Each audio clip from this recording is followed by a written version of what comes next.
6 prilli shënon një ngjarje të rëndësishme për humanizmin në Shkodër, sepse 25 vite më parë do të bëhej e mundur hapja e misionit të motrave të Nën Terezës në Shkodër.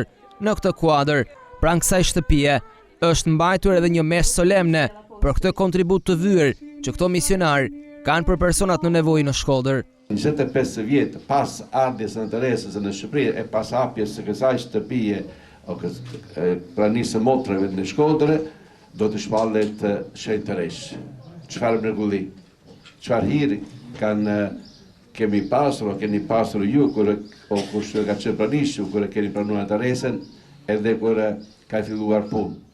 Edhe me këtë me shenjtë falenderoj Zotin, se gjithçka ai ka menduar, falenderoj Nënën Teresën, motrat që me radhë kanë shërbyer shpejtëria e Nënës Teresës, që është lutja, është shërbimi ndaj të varfërve, edhe atë përshpejtëri për të shuar etjen Krishtit që para vdekjes tha kam etje, këtë përshpejtëri të rritet, të përhapet gjithmonë, edhe ne të imitojmë sadopak veprat të mëshirshme që ajo ka bërë.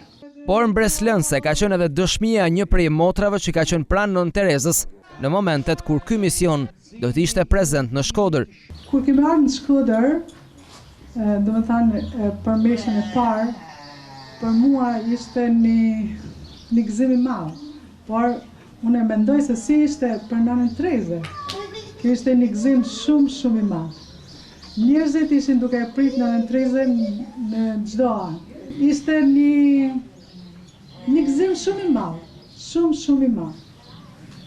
Edhe mesha e parë për Nënën Terezën ishte dhurata më e madhe e Zotit, domethënë për këtë popull, për këtë, sidomos për këtë qytet. Ky jubile përkon jo vetëm hapjen e shtëpisë së motrave të Nën Terezës në Shkodër, por për vitin e Nën Terezës, kur tashmë është zyrtare, edhe data kur Vatikani do të shpallë të shenjtë nobelisten shqiptare Nën Tereza.